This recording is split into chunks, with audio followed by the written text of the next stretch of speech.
to write in the chat box just your name and which organisation you're from, or why you've turned up today. It'd just be great to introduce yourself just whilst we're waiting. So if someone would like to go first on that, that would be fantastic. Then we'll do some proper introductions of myself and Ashleen in just a moment.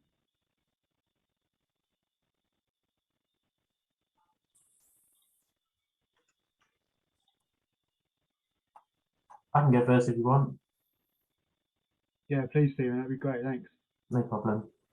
So my name is Steve Barton. I work for Nottingham Trent Uni. I'm a volunteering coordinator. Our team is called Community Engagement and Volunteering. We recently changed to include community engagement in our title because we're doing a lot with modules across the university now. I'm interested in this subject area because we have an organisation called Operation Orphan that's based in Nottingham, who've approached us recently. I say recently, within the last year and a half, which is recently for organisations getting in touch with universities. Yeah,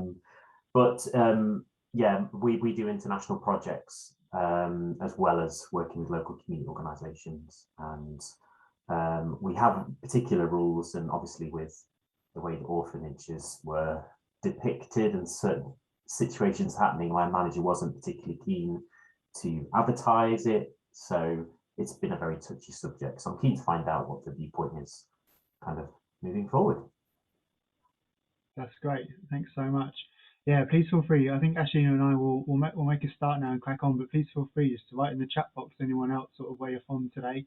That'd be great. So my name's David Coles. I'm the Volunteer Centre Manager at the London School of Economics. But I've also been involved in international volunteering for about 10 or 12 years as well. And I'm here to talk about this. And Ashleen, would you like to introduce yourself and tell us a little bit about Lumos as well? Yes, sure. So hi everyone, my name is Ashling and I'm an Advocacy and Campaigns Officer in Lumos. So you may have heard of Lumos as the charity that J.K. Rowling founded in order to basically ensure that children grow up in family-based care as opposed to institutional care. So we work in lots of different countries around the world, and we do a lot of advocacy and a lot of training to kind of help reach that goal. And one of our areas of specialization is the topic of institution-related trafficking and how that intersects with this idea of orphanage volunteering. And as part of that, we've launched a campaign called Helping Not Helping, which I'm going to be talking about later on in this session. Fantastic, thank you. So yeah, we're going to be covering a few things today, particularly the Lumos campaign, Helping Not Helping, and also some of the dangers of orphanage volunteering. I should say from the start, this isn't a session that sort of aims at kind of shaming anyone or saying what you've done is really bad in the past. It's just about sort of all of us learning about how we can be, better supporters of student volunteering, and also better volunteers ourselves. So I think we'll kick off with just a couple of questions, actually, that we'd like you to ask. And what would be great is if you could just use the sort of reaction buttons that you can see on your screen, just to do a bit of a hands up for what it is when I ask these questions. So the first question I'm going to ask is, have you ever taken part in a volunteering trip to an orphanage or donated money to such a trip like this? I'm putting my hand up first, as I've absolutely done that in the past. But would anyone else like to, if you have done that in the past, please feel free just to put your hand up as well. So you've got a few hands going up for that. And the second question we've got is, and maybe one just to think about as well, but what do you think about orphanage volunteering? Have you turned up to this presentation or session? Do you think it's a good thing? If you do, please feel free to put your thumb up. We won't shout at you, I promise, but if you think it's a bad thing, maybe do a little thumbs down emoji as well. Okay, so we've got a couple of thumb down emojis there. A few people sitting on the fence potentially at the moment. That's okay. And now another one that you might want to write in the chat box. But how many children live in orphanages? How many children living in orphanages today do you think are orphans? So as a percentage of the children that are living in orphanages or institutions, how many do you think have lost both parents? And that's how we define an orphan.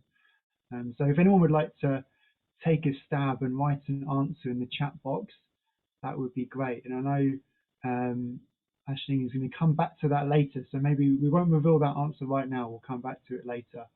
So we've got answers ranging from 20%, 2%, 10%, up to 60%. Any more answers, any more guesses on the percentage just before we move on?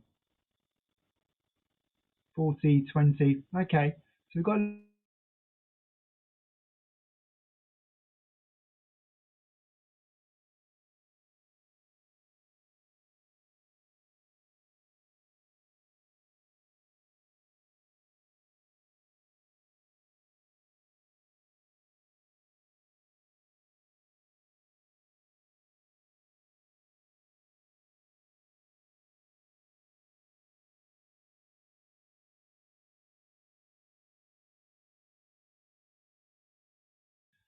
so as I said, I'm just going to move you into those breakout rooms now. And as I said, yeah, why do you think students want to get involved?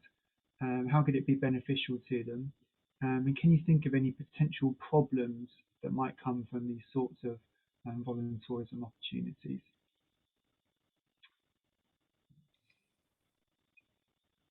Yeah, so would anyone like just to come forward with what they spoke about? You know, why do you think students want to get involved in orphanage volunteering trips?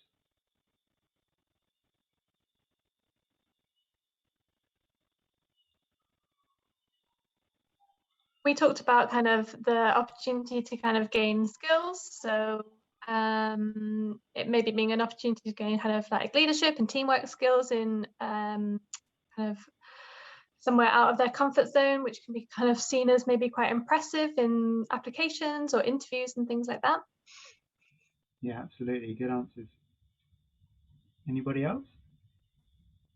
We were talking about a sense of adventure with some students, and they can't fully fulfill that here in the UK, so they want to get out and visit a different country. And so building skills is always going to be important, and having we as an institution always advertise a expanding horizons and growing yourself and growing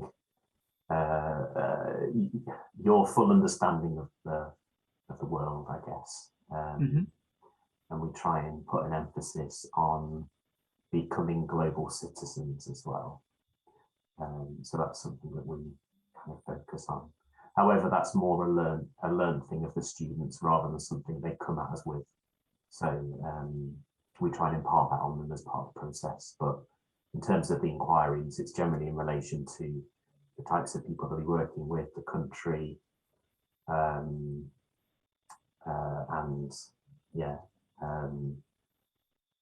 they're just having that experience, having that adventure, basically. Brilliant. And do we have anyone from the other group that would just like to say a quick word or two about what they were talking about? Or what potential problems do you think there could be with a trip like this from the final group? I think what some of the things we talked about was really why these sort of opportunities are appealing, and how there is a sort of like a cultural touchstone about specifically children, specifically orphans and animals, and how these are the areas that it could be. It's very, very appealing for students to want to volunteer in these opportunities, because everyone has a sort of an instant image in their mind of what that service user group is, you know, whether it's abused animals or children. And it means, I think, people kind of fill in a lot of the gaps themselves and assume an awful lot about the situation without really knowing what the situation is. And because of that, it makes it a viable market for some people, you know, definitely not in a good way. And how lots of people go on these trips and don't necessarily understand the impact of what they're doing, and it's really hard when the organizations that are advertising these trips do an especially good job of covering up their bad practices with things like ethics statements and eco commitments and all of this other nonsense that doesn't necessarily mean anything if it's not, you know, backed up. Yeah, great. Thanks very much for those, Luke, and everyone else's comments as well. Well, I'm gonna pass over to Ashley, and she's going to talk through a few of these issues, I believe.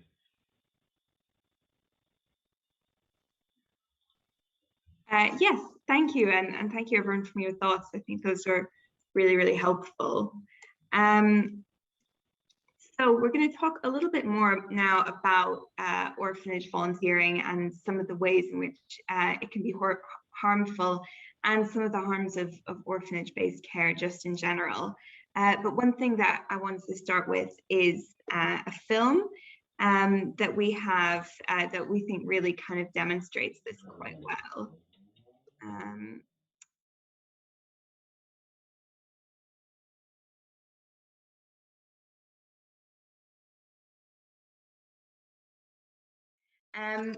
But what I'm going to be talking about today is really a little bit of background about why orphanages and other types of institutions are harmful for children, and the role that orphanage volunteering can play in the harm that they cause. So it's been really, really great to hear some of your initial perceptions about orphanage volunteering. And we know that a lot of people have some preconceived ideas about what it is. You know, people tend to think of it as something that's a really positive experience for everyone involved, but often actually the opposite is the case. To start off with, we're going to talk a little bit about why orphanage care isn't the best option for vulnerable children. So there are 8 million children around the world living in institutions worldwide. I don't have time at the moment to get into the definition of institution, but this phrase can cover a wide variety of different types of childcare, including what we think of as orphanages, but also things like residential care for children with disabilities, certain types of special schools. So it's quite a very different word, institutions, but orphanages very much do come under that definition. We asked a question earlier about the percentage of children living in orphanages who you thought would have a living parent. So it's actually 80% of children who are currently living in orphanages have at least one living parent who could care for them. They are not actually orphans. The word orphanages is kind of a misnomer. And we have 80 years of research that proves that institutions severely harm children, and that's really been very well proven at this point. So orphanages harm the health and development of children, and they also expose them to a greater risk of harms such as violence, neglect, abuse, and even trafficking. And we're going to talk a little bit more about trafficking later on. They can also cause reduced physical development, reduced cognitive and IQ development, reduced socioeconomic development, and reduced achievement and increased usage of mental health services whenever they reach kind of young adulthood, so as care leavers. However, orphanages really continue to proliferate in the world. They still exist, and there are 3 main reasons that we kind of identify as to why this is. The first is just all about a lack of understanding of the problem on a global level. A lot of people just don't realize that orphanages are a bad thing. People often take them for granted as something that exists in the world that we live in. There's also a lot of global support for orphanages. And what we mean by this is, you know, people around the world, because they tend to see them as a positive thing, they tend to donate a lot of money towards orphanage care. And finally, changing systems is really, really complicated. When we talk about the children currently living in orphanages, we're talking about really vulnerable children who often have really complicated backgrounds. The transition for those children and for the communities they live in from institution-based care to family or community-based care isn't always straightforward, and unfortunately it's something that can't and really shouldn't be done very, very quickly. It needs to take time, and you need to really invest a lot of expertise into it to make sure that it's done well. So what are the alternatives to orphanages? We might sort of agree that they're a bad thing, but what are the alternatives? What could we be doing instead?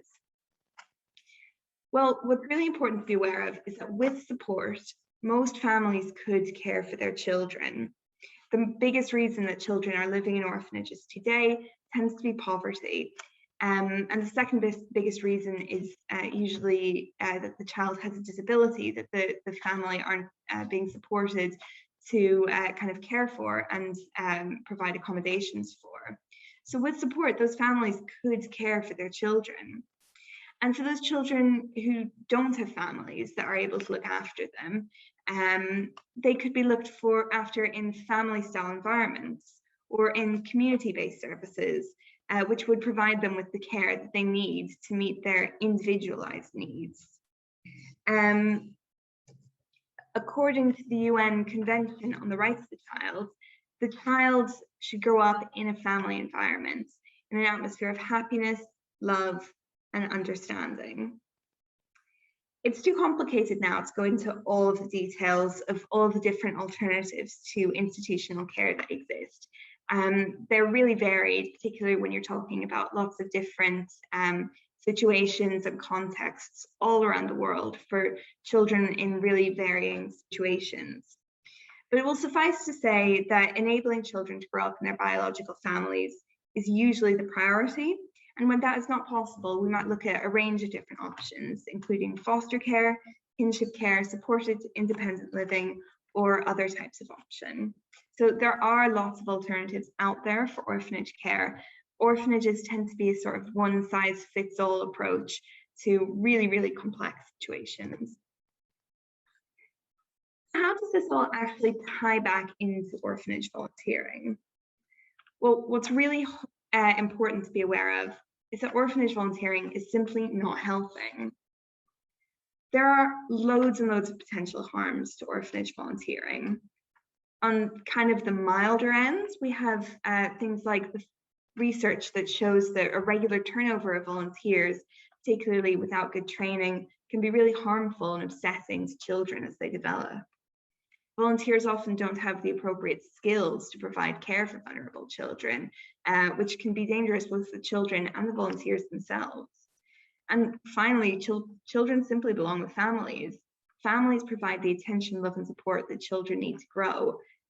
Or volunteers who are unskilled, although well-meaning, are often being used as a substitute for families, which simply doesn't work. We then have some more serious dangers. Money associated with volunteering can actually drive a phenomenon that we know as orphanage trafficking. Now, there are lots of different ways that human trafficking can intersect with the institutionalization of children.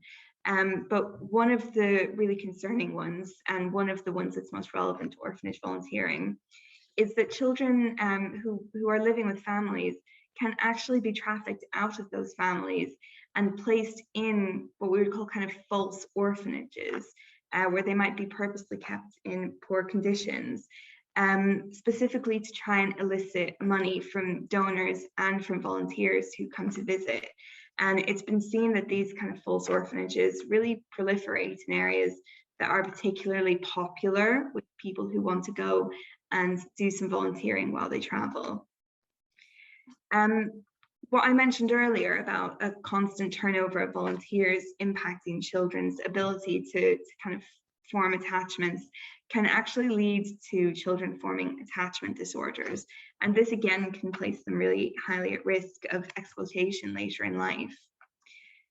And finally, children can be put at risk of abuse when there are large numbers of volunteers traveling over to care for really vulnerable children. This can partly be a result of the lack of training given to the volunteers, but in many countries we also see that volunteers are coming over with without having to undergo any sort of background check, and this creates an environment where people with harmful intentions can actually pose as volunteers and thereby gain access to really vulnerable children. So as you can see, it's not just that orphanage volunteering isn't an ideal way to volunteer, it is actually really dangerous if we allow this to keep happening at a large scale. So how can we actually help? So Lumos launched a campaign back in 2019 at the One Young World Global Leaders Forum in London called the Helping Not Helping campaign. The aim of this campaign is to raise awareness of the harms of orphanage volunteerism, including its role as a driver of child trafficking. So this campaign is all about trying to reach out to students and to young people, especially those who are interested in doing some sort of volunteering tourism trip as part of, say, a summer holiday or a gap year. But you can all help us to end orphanage tourism and volunteering. At the next slide, I'm going to share the web address for our Helping Not Helping website. But we would really encourage all of you to visit that website. One of the things that you can do on there is you can call on your university to take our pledge. And that pledge is all about promising not to be involved in orphanage trafficking, not to donate any more money towards it or encourage your students to get involved in orphanage tourism or orphanage volunteering trips. We would also really encourage you to share this pledge and share our campaign within your networks and also with students that you might work with on a day-to-day basis, because we know a lot of them might be really interested in these kind of trips, particularly now that travel is starting to open up again. And finally, on our website, you can join the campaign and join our mailing list so that you can keep really updated on the work that we're doing. And you can also sign up to some of Lumos's social media as well, where you can hear a little bit more about the work that we're doing day to day, both on this issue and lots of other issues involving children living in alternative care and especially institutional care. So it's really, really important that you don't just think you're helping, but you know you are. Here we've got the link to the website, and we can share that link again with you all afterwards. I think there might be some time for questions at the end, but I'm going to pass back to Dave now, if that's okay. Thanks so much, I think that's fantastic. Yeah, so you might have heard from us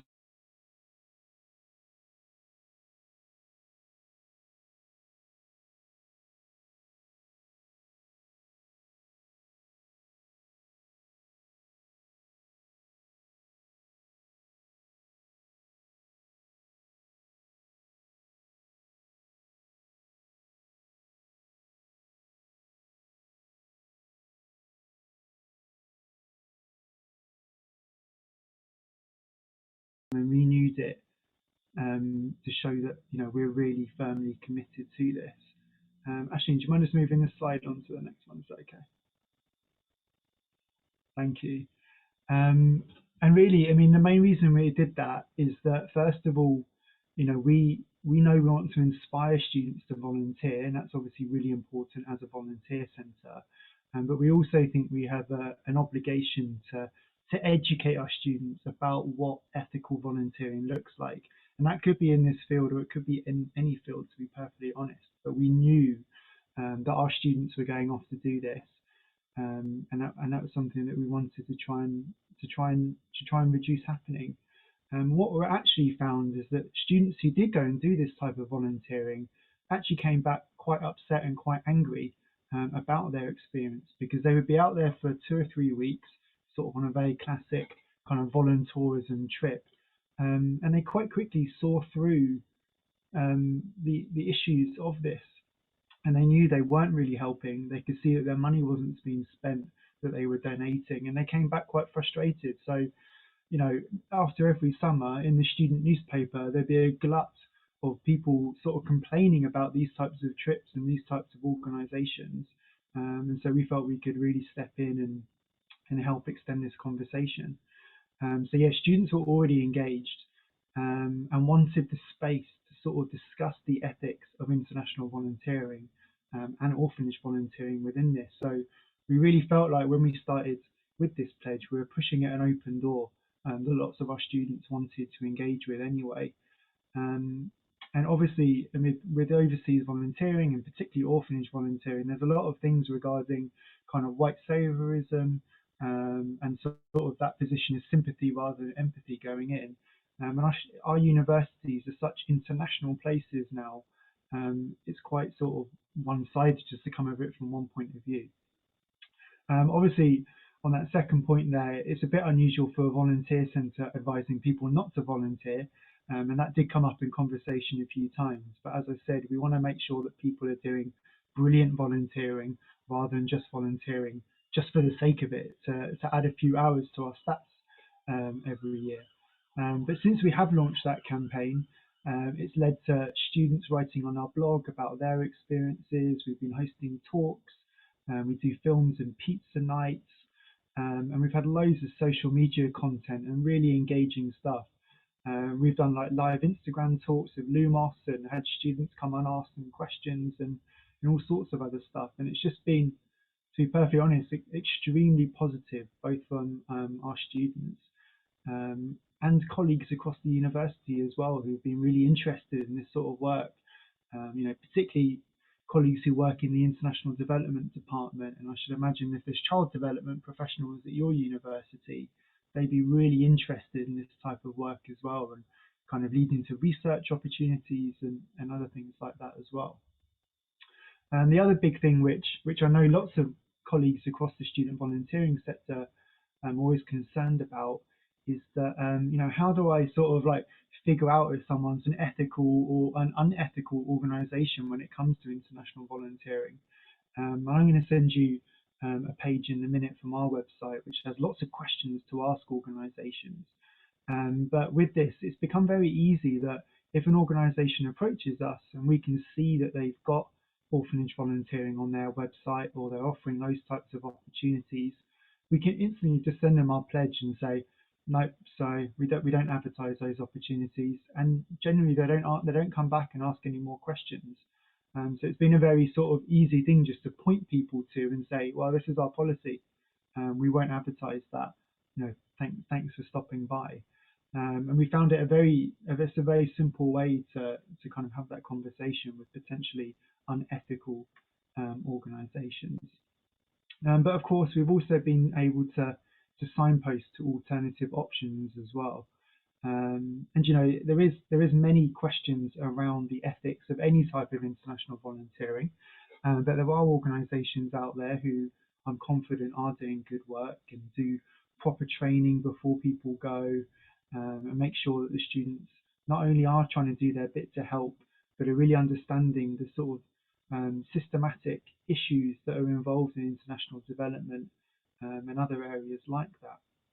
And we've also done a big push on learning service trips as well, where perhaps instead of going to volunteer, if you've got no skills, you can visit a country such as Cambodia, other countries in Southeast Asia, West Africa perhaps, where you just go to learn about the issues that local communities are facing, rather than turning up on day one saying, I know how to solve the problems that are going on in your community. So we've highlighted quite a few organisations where people can go just as a tourist and engage with these issues and learn about them, and then potentially come back to the UK and lead a campaign to do with some of those issues as well. So being able to signpost alternative options and have those open discussions has been really important to us. So I just wanted to share, really a few examples of how well it's gone at LSE, how well our students have taken to it. And I know it's been the same at other universities. And really, we'd love to extend this to other universities. So you can take the pledge. It's very short and it's very easy to do. All you need to do is add a very short piece of content to your website saying that you won't share and promote orphanage volunteering opportunities. You'll get added to Lumos's mailing list, and they'll be able to share lots more information and resources with you and films and all sorts of different things which you'll be able to talk to about students. And what do you think some of the potential barriers might be for you signing this pledge at your university. So again, we'll just give you 5 minutes for that, and then we'll bring you back out of the breakout rooms. Hi everyone. So again, it'd be great just to hear from a group or two about, you know, those two questions. I mean, what do you think, if there's any potential barriers, and how do you think your students might react to a pledge like this?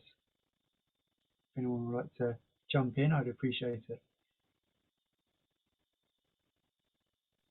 I can talk about what we were chatting about in our group if you like. So we had a really interesting point raised about the new Turing funding and how that covers international volunteering options and how that might make this more prevalent. And so I thought that was a really interesting point.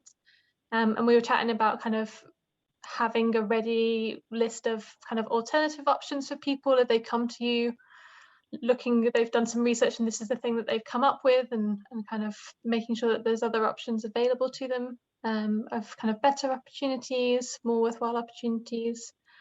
And then we talked about the kind of difficulty of kind of having, I guess, a pledge on your website, but then kind of being able to explain that to people and showing that there has been some kind of follow through, and it's not just been like something that we've signed but then not really taken very much action on.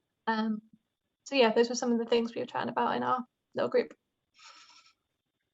Thanks, that's really interesting. Yeah, the Turing scheme is a really interesting update, absolutely. Anybody else?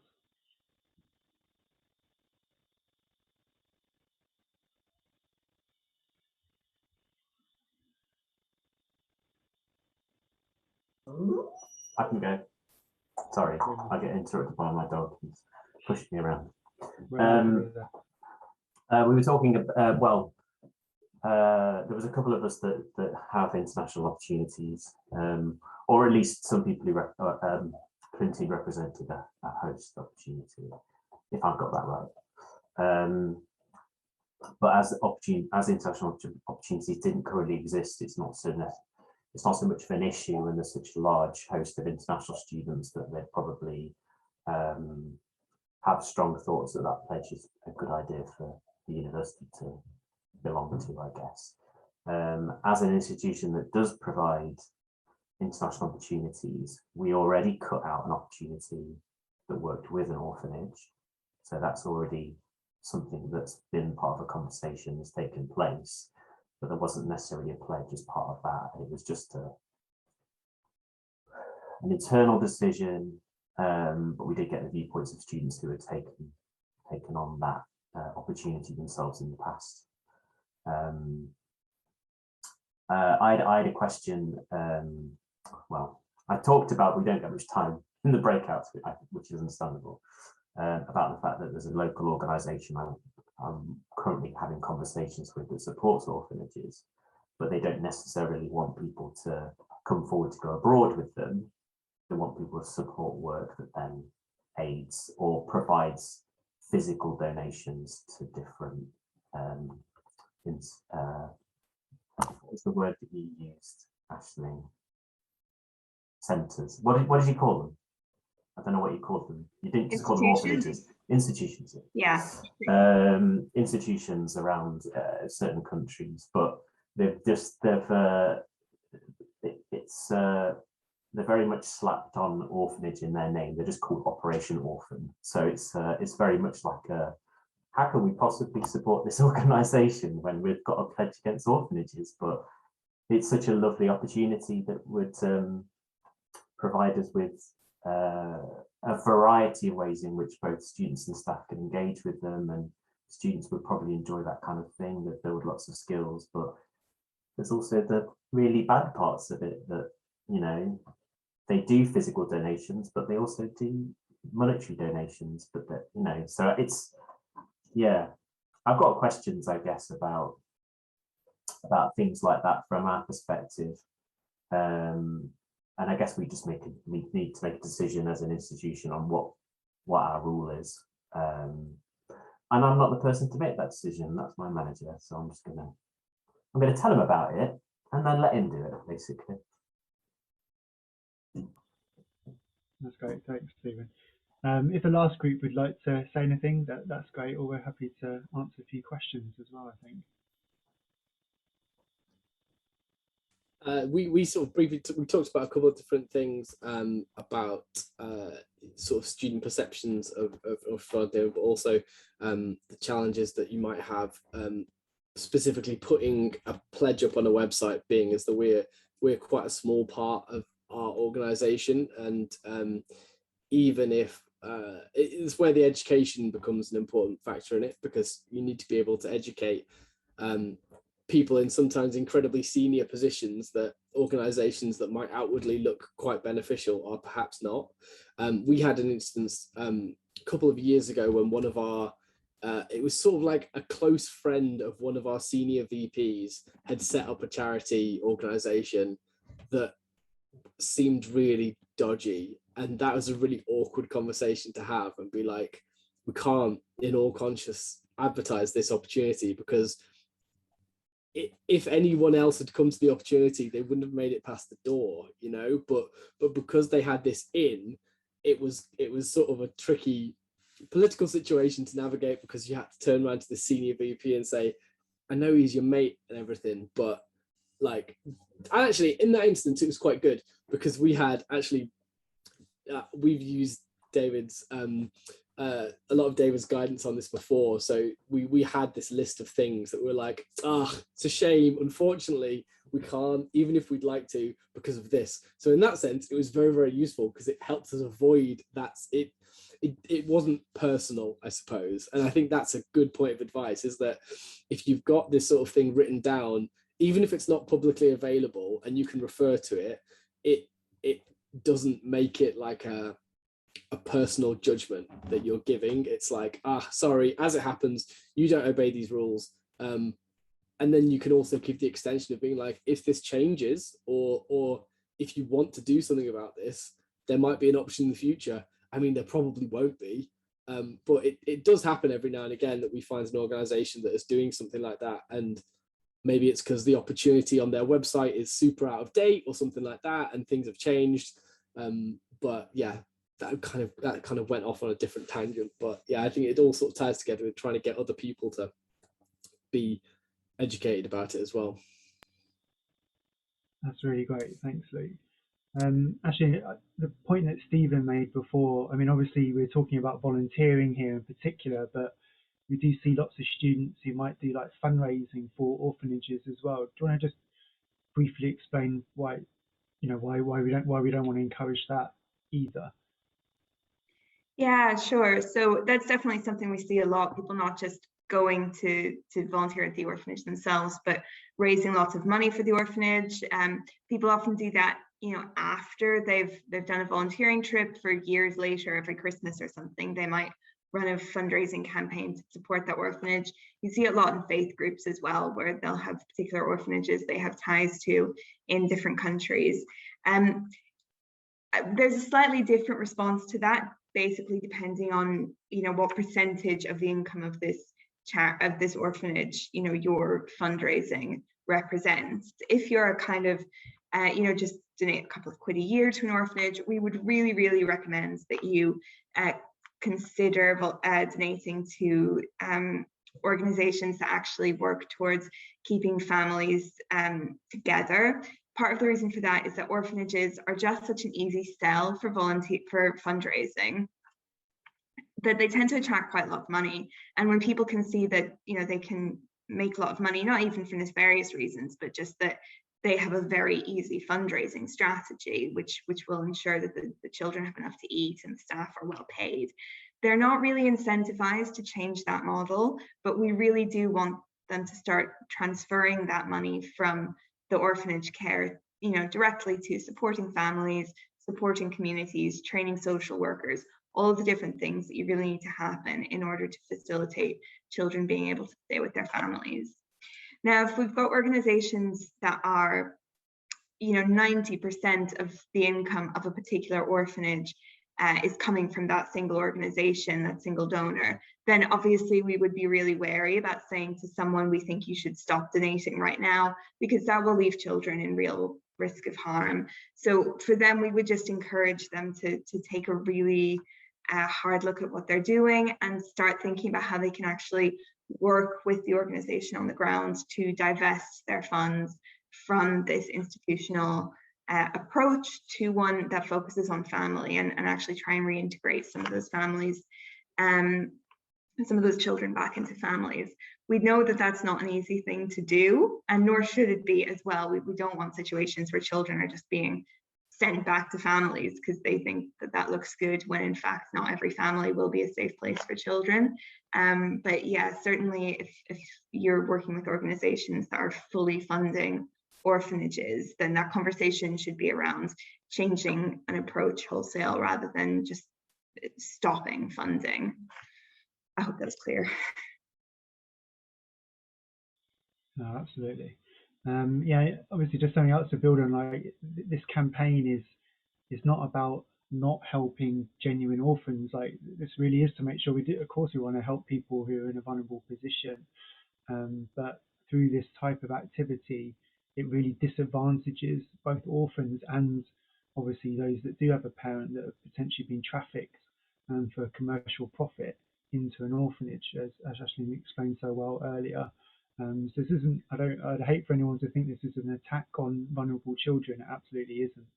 This is making sure that people can be as well looked after as possible. I appreciate we have run over the time, but if anyone does have any last questions, we'd be very happy to answer them.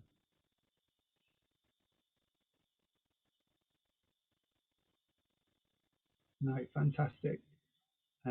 Well, I do. Oh, do you have? Yeah, please. Sorry, it's the okay. question. It was directed to you actually, just to ask if you are taking the tutoring program into consideration over the next year, and if you've got any, because you're I'm from the University of Leeds, by the way. I'm the volunteering manager at the university, and I'm just quite aware of we're going to have to quite quickly maybe consider some alternative suggestions. So I was wondering if it's something that you're discussing at LSC. Yeah, I mean, I should imagine every university is looking at this tutoring scheme and trying to make decisions about how to work with, you know, good partners that can provide our students with good opportunities, either in volunteering or paid employment or study. And you know, yeah, we'll be looking into that and trying to find a few good partners to make sure that our students can go and do something worthwhile, but not harmful at the same time. Fantastic. Well, thank you so much everyone for coming. We've shared a couple of website links in the chat, but I think we'll be able to email you both the presentation and our contact details as well. And if anyone would like to talk more, please feel free to get in touch with either of us, as I know that I can talk about this subject all day long, and I know that obviously Ashley has built her career around it as well, so I'm sure she'd be happy to do the same. But thanks so much for coming and engaging with us. Bye now. Thank you.